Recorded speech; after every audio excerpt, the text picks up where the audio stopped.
মিশরে একটা দৌড় প্রতিযোগিতা হতো। ওই দৌড় প্রতিযোগিতায় আমর ইবনুল আস রাদিয়াল্লাহু তাআলা আনহুর ছেলে অংশগ্রহণ করেছে, কিন্তু এক মিশরি ওই দৌড় প্রতিযোগিতায় চ্যাম্পিয়ন হয়ে গেছে, রানার্স আপ হয়েছে আমর ইবনুল আসের ছেলে। এবার মিশরি ফার্স্ট আর গভর্নরের ছেলে সেকেন্ড। রাগের চোটে আমর ইবনুল আসের ছেলে ওই মিশরির মাথার মধ্যে কয়েকটা বাড়ি মেরেছে। মিশরি বলে, আমার মাল্লা কেন? তুমি খেলায় পারো না, আমারে মাল্লা কেন? কয়, আনা ইবনুল আকরামিন, আমি গভর্নরের পোলা, আমি যা বলবো এটাই হবে, আমার উপরে কথা নাই। মিশরি ওইখানে আর ঝগড়া বাঁধায় নাই, মনে দুঃখ নিয়ে মদিনায় চলে আসলেন। এসে বললেন, আমিরুল মুমিনিন, আপনি আমর ইবনুল আস রাদিয়াল্লাহু তাআলা আনহুকে মিশরের গভর্নর বানিয়ে পাঠিয়েছেন। একটা প্রতিযোগিতায় আমি চ্যাম্পিয়ন হয়েছি, ওনার ছেলে হয়েছে রানার আপ। কেন সে চ্যাম্পিয়ন হতে পারে নাই? এই কারণে আমার মাথায় লাঠি দিয়ে 3টা বাড়ি মেরেছে। বিচারটা দিছে কার দরবারে? কথা বুঝেন নাই বোধহয়? ওমর ফারুকের দরবার। ওমর ফারুক বললেন, তাই আগামী বছরের অমুক তারিখ আমি সব গভর্নরদেরকে ডেকে হিসাব নেই, তো ওই দিন তুই থাকবি, পারবি না? মিশরে বলে, পারবো মানে অবশ্যই পারবো।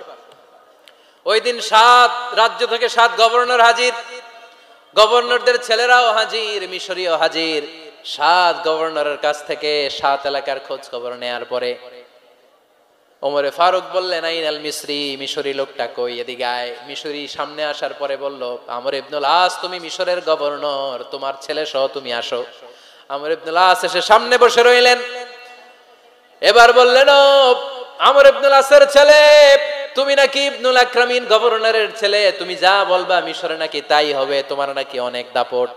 নিজে একটা লাঠি এনে মিশরীর হাতে দিয়ে বলল, এবার তোর মাথায় যতটা মারছে তুই ততটা গুনে গুনে মার, আমি দেখবো। আমর ইবনুল আস দেখবে, আমর ইবনুল আসের ছেলেরে তুই এখানে মার।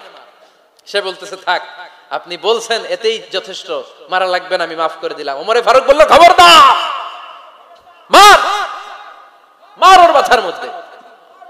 মিশরি ওমরে ফারুকের ধমক শুনে ভয়ে ভয়ে 3টা বাড়ি মারল। এই বাড়ি মারা দেখেও ওমরে ফারুকের হৃদয় ঠান্ডা হয় নাই।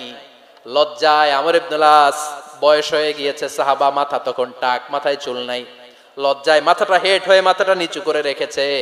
এবার রাগের চোটে ওমরে ফারুক বললেন, এবার আমর ইবনুল আসের টাক মাথার মধ্যে একটা মার, মার। কেন ছেলেকে শিক্ষা দিতে পারে নাই? ইয়া আমর ইবনুল আস, মাতা জাআলতুমুন নাস আবিদা, তোমরা কখন মিশরীদেরকে নিজেদের দাস বানায় নিলা? ওয়াকাদ ওয়ালাদাতুম উম্মুহুম আহরারা, আর ওদের মায়েরা তো ওদেরকে স্বাধীন সন্তান হিসেবে প্রসব করেছে। মানুষদের উপর ক্ষমতাগিরি করার জন্য গভর্নর পাঠাই নাই। খবরদার, জনগণ তাদেরকে দেখভাল করার জন্য তোমাদেরকে পাঠানো হয়েছে, তাদের উপর কোনো অত্যাচার করার জন্য নয়। চিল্লায় বলেন ঠিক কিনা? এরকম নেতা কয়টা লাগবে? কয়টা? ওই নেতার নাম কি? ওমর। হা হুয়া ইয়াতি ওমর। 22 জায়গায় বিশ্বনবী কয় একটা, ওমরে ফারুক বলে আর একটা। আল্লাহ বলে, বিশ্বনবী, আপনার পক্ষে আমি আয়াত নাজিল করতে পারলাম না, আমি ওমরের পক্ষে নাজিল করে দিলাম। বিশ্বনবী বলতেন, ইন্না লিকুল্লি উম্মাতিন মুহাদ্দাস, সব উম্মতের মধ্যে, সব নবীদের উম্মতের মধ্য থেকে একজন করে আল্লাহ তাকে মুহাদ্দিস বানাতো। মুহাদ্দিস না, মুহাদ্দাস। মুহাদ্দাস মানে এমন লোক যিনি যা ভাবতো ওই ভাবনাটাই আল্লাহ আয়াত হিসেবে নাজিল করে দিতেন।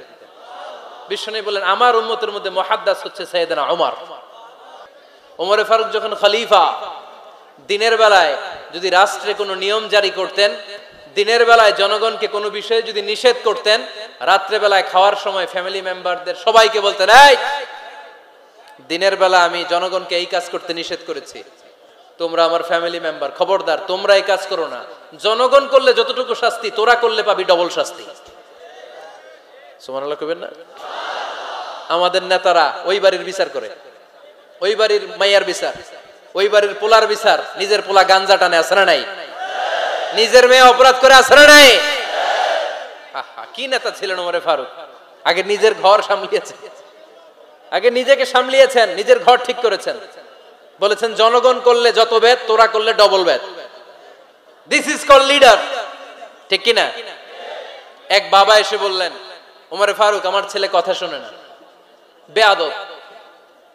ওমরে ফারুক ছেলেরে ডাকলেন, বাবা, তুমি তোমার আব্বাজানের কথা শোনো না, এটা তো কবিরা গুনাহ। ছেলে বলে, ওমরে ফারুক, সব দায় দায়িত্ব আল্লাহ ছেলে মেয়েদেরকে দিয়েছে, ওমর ফারুক বললেন অবশ্যই দায়িত্ব দিয়েছে। তাহলে বলেন আমার বাবার দায়িত্ব কি? উনি বললেন প্রাইমারিলি প্রথমত 3 দায়িত্ব। আইয়ানতাকিয়া উম্মাহ, পৃথিবীর প্রতিটি বাবার উচিত ছেলেদের মেয়েদের জন্য ভালো মায়ের ব্যবস্থা করা। 2 নম্বরে আইয়ুহসিনা ইসমা, সুন্দর তার একটা নাম রেখে দেয়া। 3 নাম্বার ইউআল্লিমাহুল কিতাব, তার আল্লাহর কিতাব শিক্ষা দেওয়া। এবার ছেলেকে আমার আব্বা 3টার একটাও করে নাই। এবার ওমর ফারুক রেগে গেলেন, বাবার কাঁধে ধরলেন, বললেন তুই ছেলের জন্য বিচার নিয়ে আসলি, তোর 3টা দায়িত্বের একটাও তুই পালন করিস নাই। ছেলে বলে আমিরুল মুমিনিন, আমার মা নর্তকী, আমার মা মাজুসি, আমার মায়ের মধ্যে কোনো আদব কাদব নাই, সুন্দরী দেখে আমার মারে বাবা বিয়ে করছে, আমার মায়ের কাছ থেকে জীবনে কিছু শিখি নাই। 2 নাম্বার সাম্মানি খানফাসা, আমার বাবা আমার নাম রেখেছে চামচিকা। কি নাম রাখছে? এটা নাম হইলো একটা? এরকম উল্টাপাল্টা নাম আছে না নাই? না, এগুলো রাখবেন না। আব্দুল্লাহ রাখবেন, আব্দুর রহমান রাখবেন, আর একটা কি বলছি আজকে?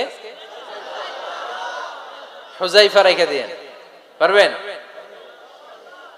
ওয়ালাম ইউআল্লিমনি হারফাম মিন কিতাবিল্লাহ আমিরুল মুমিনিন, শুধু তাই না, আল্লাহর কোরআনের একটা অক্ষর আমার বাবা কোনোদিন আমারে শিক্ষা দেয় নাই। ওমর ফারুক রেগে গেলেন, এবার বাবার কান্দে ধইরা মারতে শুরু করলেন। তুই পোলার নামে বিচার নিয়ে আইছিস, তোরে মার দিমু আগে। এরকম নেতার দরকার আছে না নাই? মদিনায় এক লোক তার বউরে রাগের চোটে 100 তালাক দিয়ে ফেলছে। কয় তালাক দেয়ার নিয়ম কয়টা? দিছে কয়টা? এবার স্ত্রী কাঁদতে কাঁদতে এসে বলে আমিরুল মুমিনিন দেখেন, আমার স্বামী আমারে রেগে মেগে 100 তালাক দিছে। ওমর ফারুক বললেন দইরা নিয়ে আয়, এটারে নিয়ে আসা হলো। ওমর ফারুক বললেন কয়টা তালাক দিয়েছো? কয় 100টা। কেন দিছো? কয় মাথা গরম আছিল। এরকম আছে না? তালাক দেওয়ার সময় সব তালাক, তুই তালাক, তোর মা তালাক, তোর বোন তালাক, সব তালাক। তালাক দিবে ওয়াইফ রে, দিতেছে সবাই রে। তো ওমর ফারুক বললেন দিবে 3টা, 100টা দিলা কেন? কয় মেজাজ গরম ছিল। কয় দাঁড়া, আত-তালাকু মিন শাআইরিল্লাহ, তালাক হচ্ছে আল্লাহর দেয়া বিধানের একটা নিদর্শন, এটা নিয়ে তুই খামখেয়ালি করলি। আমার রায় শোন, আমার রায় হচ্ছে 3 তালাকে তোর বউ তালাক, বাকি 97 তালাক তোর পিঠের উপরে পড়বে। এরকম বিচারের দরকার আছে না নাই? এরকম দৃষ্টান্তমূলক বিচার যদি বাংলার জমিনে দেয়া হতো, আর কোন নারী ধর্ষিতা হতো, আর কোন নারীকে অ্যাসিড মারা হতো, আর কোন নারী যৌতুকের জন্য কান্না করতো? একটা আমল লাগবে, বেশি না। কয়টা লাগবে?